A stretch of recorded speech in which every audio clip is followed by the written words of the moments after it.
Hello viewer, welcome back to our channel maths zone with PP.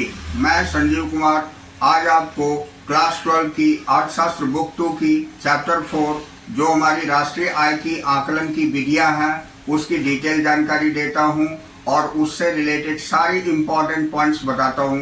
तो आइए start होते हैं अब। तो आज मैं आपको अर्थशास्त्र बुक 2 की चैप्टर 4 जो हमारी राष्ट्रीय आय के आकलन की विधियां हैं जिसे methods of calculating national income कहते हैं, तो आइए इसकी डिटेल जानकारी प्राप्त करते हैं। तो सबसे पहले हम अध्याय का स्वरूप देखेंगे। इसमें पहली पॉइंट हमारी होगी राष्ट्रीय आय के आकलन की विधियां, जिसके अंतर्गत एक पॉइंट हम पढ़ेंगे राष्ट्रीय आय को देखने के 3 विभिन्न दृष्टिकोण। दूसरी पॉइंट होगी मूल्य वृद्धि विधि या उत्पाद विधि। इसके अंतर्गत जो पॉइंट पढ़ेंगे वो हमारी पहली पॉइंट है मूल्य वृद्धि की अवधारणा, दूसरी है उत्पाद के मूल्य की अवधारणा, तीसरा है स्टॉक में परिवर्तन की अवधारणा, चौथा मध्यवर्ती उपभोग की अवधारणा, पांचवा मूल्य वृद्धि विधि द्वारा राष्ट्रीय आय का आकलन करने में शामिल चरण, और नेक्स्ट है मूल्य वृद्धि विधि संबंधी सावधानियां। उससे अगली दोहरी गणना की समस्या एवं इससे बचाव के उपाय, और उसके बाद कुछ एग्जाम्पल्स हैं। तो ये हम दूसरी पॉइंट के अंतर्गत पढ़ेंगे। तीसरी टॉपिक हमारी आय वृद्धि होगी, जिसके अंतर्गत जो पॉइंट्स है ये कारक आय क्या है, कारक आय की वर्गीकरण या प्रकार पढ़ेंगे, और आय विधि द्वारा राष्ट्रीय आय का आकलन करने में शामिल चरण पढ़ेंगे, आय विधि की संबंधी सावधानियां और कुछ उदाहरण पढ़ेंगे। अब हम अगला टॉपिक व्यय विधि पढ़ेंगे। तो इसके अंतर्गत अंतिम व्यय की वर्गीकरण करेंगे। दूसरी पॉइंट शुद्ध निर्यात बनाम विदेशों से शुद्ध कारक आय पढ़ेंगे। उसके बाद तीसरी पॉइंट व्यय विधि द्वारा राष्ट्रीय आय का आकलन करने में शामिल चरण पढ़ेंगे। चौथी पॉइंट व्यय विधि संबंधी सावधानियां पढ़ेंगे और इसके भी कुछ उदाहरण देखेंगे। अब अगला जो टॉपिक होगा हमारा पांचवा, वो तीनों विधियों का आपस में मेल पढ़ेंगे, जिसके अंतर्गत पहली पॉइंट त्रिपक्षीय समरूपता देखेंगे, दूसरी पॉइंट त्रिपक्षीय समरूपता को दर्शाने वाला उदाहरण देखेंगे, और ये छठी टॉपिक जो होगी ये राष्ट्रीय आय का आकलन करते समय विभिन्न मदों का व्यवहार है। इसके अंतर्गत जो पॉइंट पढ़ेंगे शामिल की जाने वाली तथा शामिल न की जाने वाली मदें, ये दोनों की जानकारी लेंगे।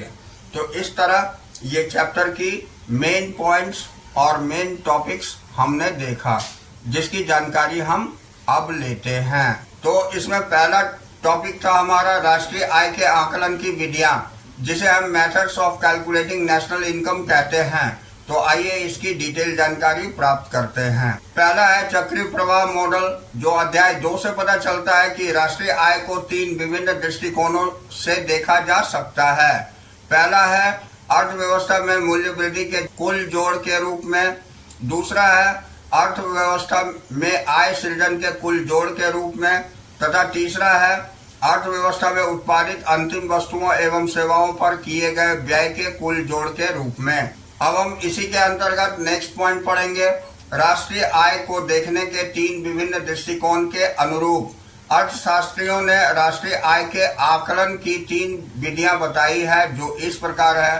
पहला दिया है मूल्य वृद्धि विधि, जिसे हम वैल्यू एडेड मेथड बोलते हैं, दूसरा है आय विधि, जिसे हम इनकम मेथड बोलते हैं, तथा तीसरा है व्यय विधि, जिसे एक्सपेंडिचर मेथड कहते हैं। तो इन तीनों विधियों का संक्षिप्त विवरण इस प्रकार है।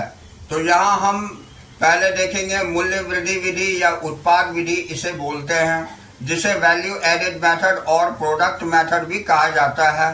तो आइए इसकी डिटेल जानकारी लेते हैं।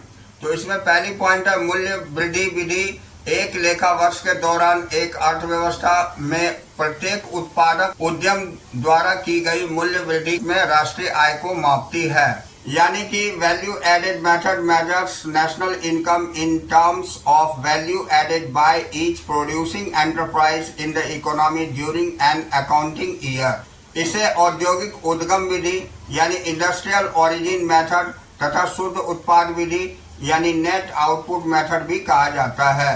अब नेक्स्ट पॉइंट, एक वर्ष में किसी देश की घरेलू सीमा में सभी उत्पादक उद्यमी द्वारा उत्पादन में किया गया योगदान जीडीपी के बाजार मूल्य के बराबर होता है, जिसे बाजार कीमत पर सकल घरेलू उत्पाद जीडीपी एमपी कहा जाता है। इसे एनएनपीएफसी या राष्ट्रीय आय ज्ञात करने के लिए समायोजित किया जाता है। अब हम अगली पॉइंट पढ़ेंगे, मूल्य वृद्धि की अवधारणा, जिसे हम कंसेप्ट ऑफ वैल्यू एडेड बोलते हैं। तो आइए इसकी डिटेल जानकारी लेते हैं।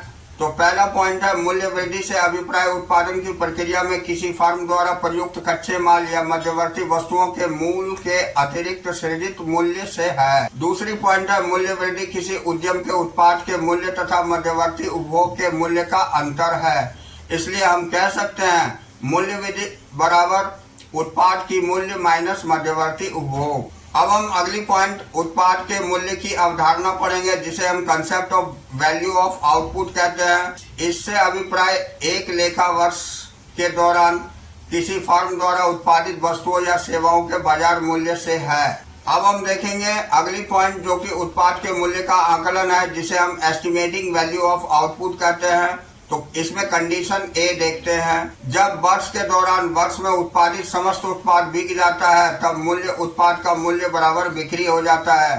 तो ऐसे कंडीशन में हम उत्पाद का मूल्य बराबर बिक्री प्लस स्व उपभोग के लिए उत्पादित वस्तुएं कहते हैं। अब स्व उपभोग के लिए उत्पादित वस्तुओं का आरोपित मूल्य उत्पादन के मूल्य का भाग होता है। विभिन्न स्थितियों में बिक्री के आकलन को 3 उदाहरण द्वारा इस प्रकार स्पष्ट किया जाता है। तो ये सारे उदाहरण बिल्कुल इजी है, जिसे कि आप देख करके आसानी से समझ सकते। अब हम स्थिति बी देखते हैं। स्थिति बी के अंतर्गत जब उत्पादन का कुछ भाग बिना बिका यानी अनसोल्ड रह जाता है, तब इसे फर्म का माल सूची स्टॉक में जोड़ दिया जाता है। जैसे कि वर्ष के दौरान इसे स्टॉक में परिवर्तन यानी डेल्टा स्टॉक के रूप में व्यक्त किया जाता है। अब दूसरी है, ऐसी स्थिति में उत्पाद के मूल्य को वर्ष के दौरान बिक्री तथा वर्ष के दौरान स्टॉक में परिवर्तन के कुल जोड़ के रूप में मापा जाता है। तो इस प्रकार हम देख सकते हैं उत्पाद का मूल्य बराबर बिक्री प्लस स्टॉक में परिवर्तन होता है। अब नीचे दिए गए उदाहरण सकल उत्पाद के मूल्य जीवीओ के आकलन से संबंधित है। यहाँ आप जीवीओ का आकलन देख सकते हैं एग्जाम्पल में, जो कि यहाँ दिखाया गया है। और ये उदाहरण 4 और उदाहरण 5 इसके एग्जाम्पल है, जिसको आप देख के आसानी से समझ सकते। अब हम कुछ महत्वपूर्ण अवधारणाएं देखते हैं। तो यहाँ महत्वपूर्ण अवधारणाएं, जिसे हम इम्पोर्टेंट कंसेप्ट बोलते हैं, तो आइए इसकी जानकारी लेते हैं। बाजार कीमत पर सकल घरेलू उत्पाद जीडीपी एमपी, बाजार कीमत पर सकल मूल्य वृद्धि यानी जीवीए एमपी, इन दोनों की जानकारी लेते हैं।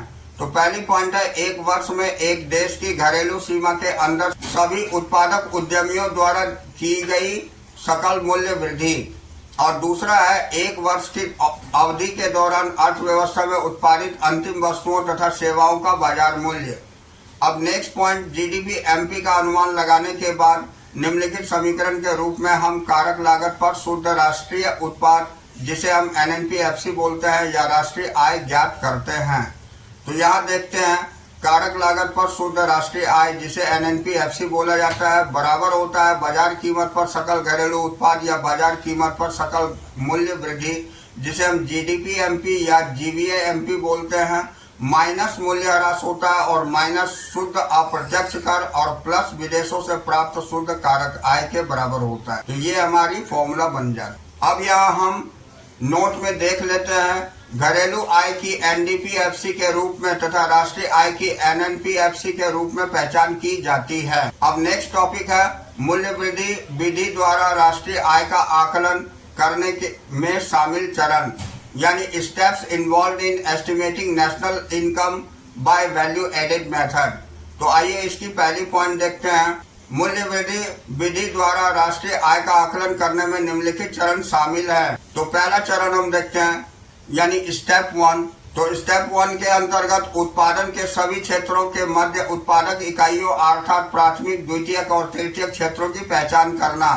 यानी स्टेप 1 को हम इस तरह भी कह सकते हैं, identification of production units across all sectors of production, namely primary, secondary and tertiary sector. अब आगे देखते हैं, इस चरण में घरेलू अर्थव्यवस्था में उत्पादक इकाइयों की पहचान करना और उसका वर्गीकरण करना शामिल है, जिन्हें प्राथमिक क्षेत्र जिसमें प्राकृतिक संसाधनों का दोहन जैसे मछली पकड़ना, लकड़ी काटना आदि शामिल है। द्वितीय क्षेत्र जिनमें एक वस्तु को दूसरी वस्तु में परिवर्तित करना शामिल है, तथा तृतीय क्षेत्र जहां बैंकिंग, शिक्षण और चिकित्सा देखभाल जैसी सेवाएं प्रदान करना शामिल है में वर्गीकृत किया जाता है। यहाँ हमें दिखाया गया है मूल्य वृद्धि विधि अथवा उत्पाद विधि। इससे हम पहले प्राथमिक क्षेत्र का GVAMP कर देते हैं, फिर प्लस द्वितीय क्षेत्र का GVAMP और प्लस तृतीय क्षेत्र का GVAMP। उसके बाद फिर हम बाजार कीमत पर सकल घरेलू उत्पाद जिसे GDPMP बोलते हैं ये करते हैं, उसमें माइनस मूल्यह्रास कर देते हैं और माइनस शुद्ध अप्रत्यक्ष कर। उसके बाद ये घरेलू आय हो जाती है NDPFC, उसमें प्लस कर देते हैं विदेशों से प्राप्त शुद्ध कारक आय जिसे राष्ट्रीय आय बोलते हैं, तो ये हमें प्राप्त हो जाता है जिसे NNPFC कहा जाता है। तो ये हमने स्टेप 1 की जानकारी ली। अब हम स्टेप 2 यानी कि चरण 2 में आते हैं। चरण 1 में पहचाने गए सभी क्षेत्रों को GVAMP को जोड़कर GDPMP यानी बाजार कीमत पर सकल घरेलू उत्पाद या GVAMP बाजार कीमत पर सकल मूल्य वृद्धि का अनुमान लगाना, यानी स्टेप 2 है हमारी एस्टिमेशन ऑफ GDPMP और GVAMP by summation of GVAMP by all the sectors identified in step 1। तो आइए इसे हम देखते हैं। GDPMP बराबर होता है प्राथमिक क्षेत्र का GVAMP प्लस द्वितीय क्षेत्र का GVAMP प्लस तृतीय क्षेत्र का GVAMP, यानी सारे को प्लस कर दे। अब हम स्टेप 3 देखेंगे। चरण 3 के अंतर्गत घरेलू आय की गणना अर्थात NDPFC करना, यानी step 3 calculation of domestic income namely NDPFC। अब इसमें GDPMP को NDPFC में परिवर्तित करना शामिल है। घरेलू आय का अनुमान लगाने के लिए GDPMP से मूल्यह्रास तथा शुद्ध अप्रत्यक्ष कर को घटाने की आवश्यकता होती है। यहाँ हम देखते हैं NDPFC बराबर होता है GDPMP माइनस मूल्यह्रास माइनस शुद्ध अप्रत्यक्ष कर। अब हम चौथे चरण में आते हैं। तो स्टेप 4 यानी स्टेप 4 के अंतर्गत राष्ट्रीय आय का गणना अर्थात NDPFC करना, यानी स्टेप 4 में calculation of domestic income namely NDPFC। इसमें हम देखते हैं राष्ट्रीय आय का अनुमान लगाने के लिए NDPFC को NNPFC में परिवर्तित करने के लिए हमें विदेशों से प्राप्त शुद्ध कारक आय को जोड़ना पड़ता है। यानी हम देख सकते हैं NNPFC बराबर होता है NDPFC प्लस विदेशों से प्राप्त शुद्ध कारक आय। अब हम अगली टॉपिक पढ़ेंगे जो कि हमारी मूल्य वृद्धि विधि संबंधी सावधानियां हैं, जिसे हम precaution regarding value added method बोलते हैं। तो आइए इसकी डिटेल जानकारी हम टेबल पर लेते हैं। मूल्य वृद्धि विधि से संबंधित कुछ महत्वपूर्ण सावधानियां निम्नलिखित है। पहला है शामिल की जाने वाली मदें यानी आइटम्स टू बी इंक्लूड्स। दूसरी तरफ हमारी शामिल न की जाने वाली मदें यानी item not to be includes. तो आइए इसकी जानकारी लेते हैं। यानी पहली पॉइंट है पुरानी वस्तुओं के क्रय विक्रय से प्राप्त दलाली या कमीशन को मूल्य वृद्धि में शामिल किया जाता है। कारण इसका देखते हैं क्योंकि यह राशि एजेंटों की सेवाओं का पुरस्कार होती है। अब इधर हम देखते हैं पुरानी वस्तुओं के क्रय विक्रय को मूल्य वृद्धि या सकल घरेलू उत्पाद GDP में शामिल नहीं किया जाता। इसका कारण है क्योंकि इनमें मूल्य को इस वर्ष में ही शामिल कर लिया जाता है, इसमें इसका उत्पादन हुआ है। नेक्स्ट पॉइंट, सभी उत्पादक इकाइयों द्वारा किए गए स्वलेखा उत्पादन को मूल्य वृद्धि में शामिल किया जाता है। इसका कारण है क्योंकि स्वयं उपभोग वस्तुएं भी उसी प्रकार की होती है जिस प्रकार की बाजार में बिक्री के लिए उत्पादित वस्तुएं होती है।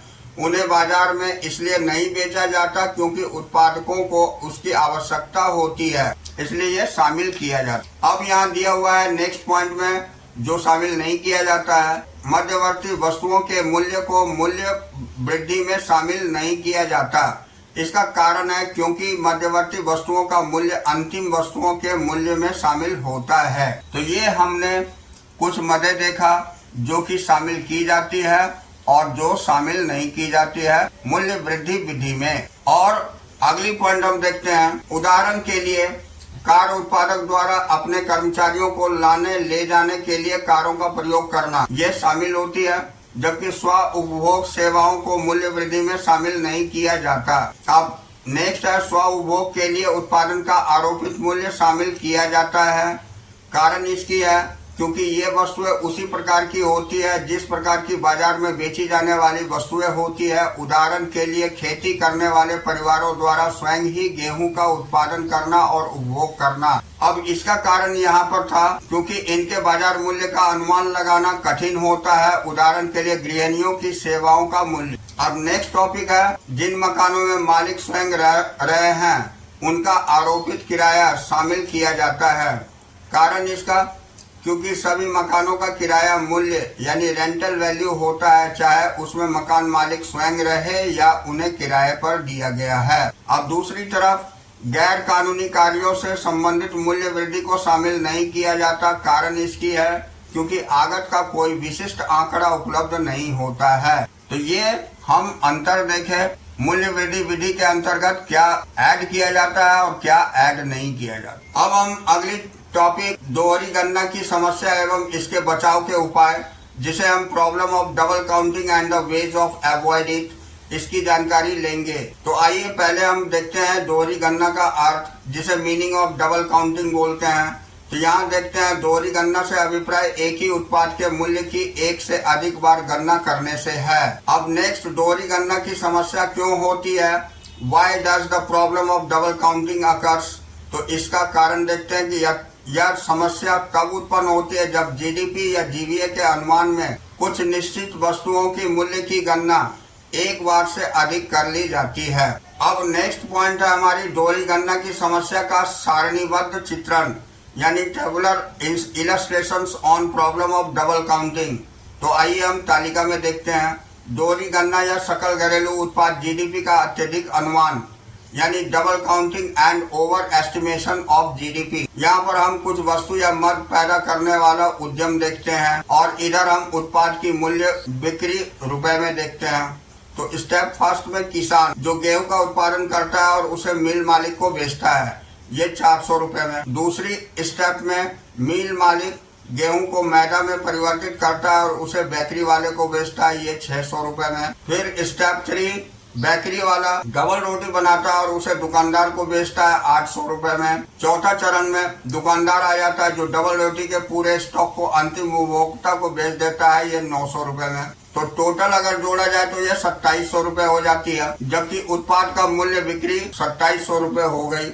अब इसका विवरण हम देखते हैं, एक्सप्लेनेशन। तो इस तालिका 4.2 दर्शाती है कि चरण 1 में एक किसान 1 टन गेहूं का उत्पादन करता है तथा बाजार में इसे आटा मिल को 400 रुपए में बेच देता है। जहां तक किसान का संबंध है, गेहूं की 400 रुपए की बिक्री अंतिम बिक्री है। अब दूसरी चरण में आटा मिल किसान से गेहूं खरीदकर उसे मैदा में परिवर्तित करता है और वह बेकरी वाले को मैदा के रूप में 600 रुपए में बेच देता है। आटा मिल मैदा को एक अंतिम वस्तु मानता है। अब तृतीय चरण में बेकरी वाला आटा से आटा खरीदकर उसे डबल रोटी में परिवर्तित करता है और बेकरी वाला डबल रोटी को एक दुकानदार को 800 रुपए में बेच देता है। बेकरी वाले के लिए डबल रोटी एक अंतिम वस्तु है, जबकि स्टेप 4 में दुकानदार बेकरी वाले से अग्रिम बिक्री के लिए डबल रोटी खरीदता है। वह डबल रोटी को उसके अंतिम प्रयोग करता है, यानी कि उपभोक्ताओं को 900 रुपए अंतिम चरण में बेच देता है। अब यह एक मध्यवर्ती वस्तु है क्योंकि इसे आगे बिक्री के लिए उपभोक्ताओं को बेचा जाता है। वह अपनी पूरी बिक्री 900 रुपए को अंतिम वस्तु मानता है। अब दुकानदार डबल रोटी के पूरे स्टॉक को अंतिम उपभोक्ता को 900 रुपए अंतिम चरण में बेच देता है। अब हम निहितार्थ देखेंगे, इम्प्लीकेशंस। तो अब यदि हम सभी उपभोक्ताओं की अंतिम बिक्री को जोड़ते हैं तो ये 400 प्लस 600 प्लस 800 प्लस 900 यानी कि कुल 2700 रुपए होगा। अब यदि हम इसे अर्थव्यवस्था में अंतिम वस्तु जीडीपी या जीवीए के उत्पादन के रूप में मानते हैं तो हम दोहरी गिनती की एक गंभीर गलती कर रहे हैं, क्योंकि एक उत्पादक द्वारा बेची गई वस्तु दूसरे उत्पादक के लिए मध्यवर्ती उपभोग होती है। अब हम जानते हैं कि मध्यवर्ती उपभोग जीडीपी या जीवीए का एक भाग नहीं है, केवल अंतिम वस्तु ही जीडीपी का भाग होती है। अतः उपरोक्त उदाहरण में अंतिम वस्तुएं क्या है, तो ये वे वस्तुएं हैं जो मध्यवर्ती वस्तुओं को भांति प्रयोग नहीं की जाती, परंतु उन्हें अंतिम प्रयोगकर्ता को बेचा जाता है। जैसे उपरोक्त उदाहरण में यह दुकानदार द्वारा उपभोक्ता को बेची गई डबल रोटी का मूल्य 900 रुपए है। तो अब उपभोक्ता डबल रोटी के अंतिम प्रयोग करता है, वस्तुओं के उपभोग और उसके अंतिम रूप में किया जाता है।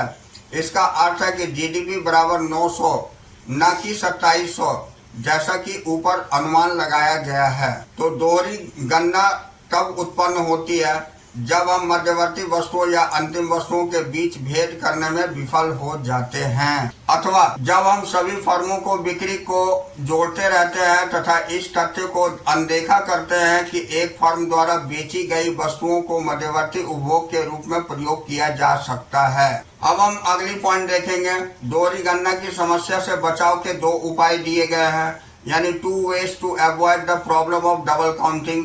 तो आइए इसकी डिटेल जानकारी प्राप्त करें। तो जीडीपी के आकलन के लिए निम्नलिखित 2 विधियों में से किसी एक विधि का प्रयोग करके दोहरी गणना की समस्या से बचा जा सकता है।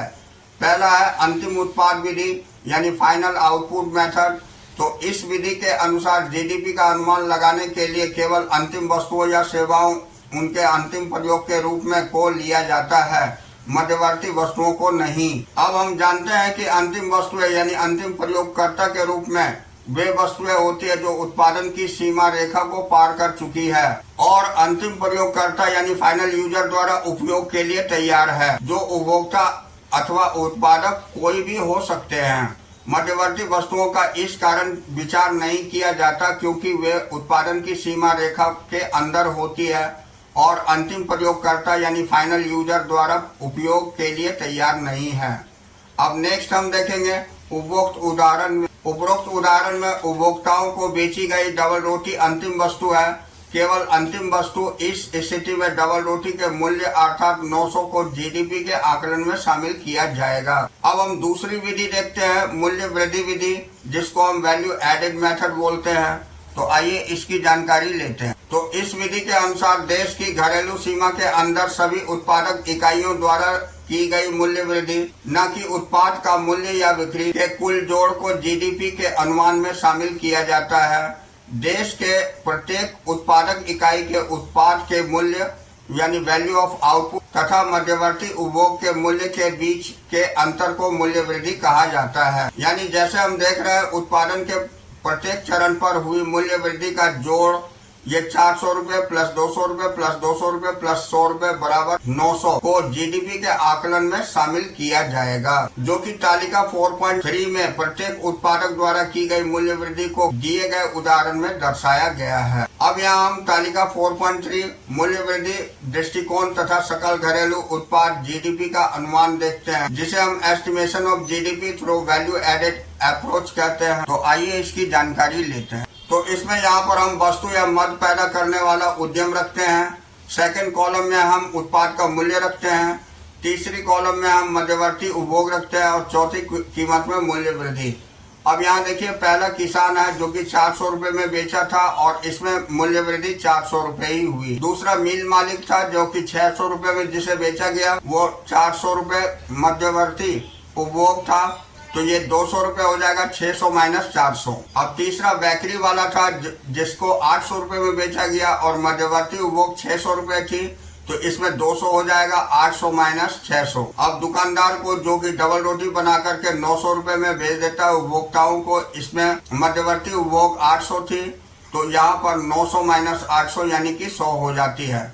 इस तरह मूल्य वृद्धि यहाँ 900 रुपए होती है, यानी जीडीपी या जीवीए सकल मूल्य वृद्धि बराबर 900 रुपए। तो मूल्य वृद्धि विधि द्वारा राष्ट्रीय आय के आकलन से संबंधित कुछ उदाहरण नीचे दिए गए हैं, जो कि आप आसानी से देख करके समझ सकते हैं इसे। उदाहरण 1 में जैसा कि हम ऊपर में फॉर्मूलाज बताए और उसमें सारी चीजों की जानकारी दी है, उस आधार पर आप इस एग्जाम्पल को आसानी से समझ सकते। यहाँ पर 2 एग्जाम्पल दिए गए हैं, दोनों ही एग्जाम्पल की सॉल्यूशन आप देख करके और राष्ट्रीय आय का आकलन कर सकते। तो आइए हम अगली पॉइंट पर आते हैं। ये हमारी आय विधि है। तो अगली पॉइंट आय विधि जिसे हम इनकम मेथड बोलते हैं। तो आइए इसकी डिटेल जानकारी प्राप्त करें। तो पहला पॉइंट है आय विधि द्वारा राष्ट्रीय आय को एक लेखा वर्ष की अवधि के दौरान उत्पादन के कारकों यानी श्रम, भूमि, पूंजी तथा उद्यमी के स्वामियों यानी परिवारों को उनकी सेवाओं के बदले किए गए भुगतानों यानी कर्मचारी का पारिश्रमिक, लगान, ब्याज और लाभ के रूप में मापा जाता है। इस विधि को वर्गीकृत कार्यों के अनुसार विधि या कारक भुगतान विधि, जिसे हम डिस्ट्रीब्यूटेड शेयर मेथड और फैक्टर पेमेंट मेथड भी कहते हैं। अब अगली पॉइंट, एक देश के घरेलू सीमा के अंदर सामान्य निवासियों तथा गैर निवासियों द्वारा सृजित कारक आय का कुल जोड़ घरेलू आय यानी डोमेस्टिक इनकम कहलाती है। राष्ट्रीय आय ज्ञात करने के लिए इसे विदेशों से प्राप्त शुद्ध कारक आय को जोड़कर समायोजित किया जाता है। अब हम देखते हैं कारक आय क्या है, यानी व्हाट आर फैक्टर इनकम्स। तो इसकी जानकारी लेते हैं। तो पहला पॉइंट है इसमें, कारक आय से अभिप्राय किसी व्यक्ति द्वारा अर्जित उस आय से है जो कि कारक सेवा के बदले में प्राप्त होती है। दूसरा है, यह उसके श्रम के बदले में मजदूरी, वेतन और भूमि के लिए लगान, पूंजी के लिए ब्याज तथा उद्यमिता एंटरप्रेन्योरशिप के लिए लाभ के रूप में हो सकती है। तीसरी पॉइंट है, कारक आय केवल अर्जित यानी अर्न्ड आय होती है। इसमें कोई भी आय शामिल नहीं होती। इसमें ऐसी कोई आय शामिल नहीं होती जो अर्जित नहीं की गई है, अर्थात जिसके बदले में कोई सेवा प्रदान नहीं की गई है। अब नेक्स्ट आइए वरिष्ठ नागरिकों को प्राप्त होने वाले वृद्धा पेंशन की उदाहरण ले। तो यह उनकी अर्जित आय, अर्न्ड इनकम नहीं है। दूसरी बात, यह सरकार द्वारा दी गई सहायता है जिसके बदले में सरकार को कुछ प्राप्त नहीं होता। तीसरी बात, ऐसी प्राप्तियों या भुगतानों का हस्तांतरण प्राप्तियां या हस्तांतरण भुगतान, ट्रांसफर रिसिप्ट और ट्रांसफर पेमेंट कहा जाता है। इसके अगली पॉइंट, इनको राष्ट्रीय आय के अनुमान में शामिल नहीं किया जाता। तो इस तरह हमने देखा कि ये सारे पॉइंट्स की डिटेल जानकारी ली। अब हम अगले दिन अगली टॉपिक से चलेंगे इसी चैप्टर की। तो आज की क्लास मैं यहीं ओवर करता हूँ। अगले दिन फिर मिलूंगा अगली टॉपिक के साथ। तो that's all for today. We will meet again on the next class.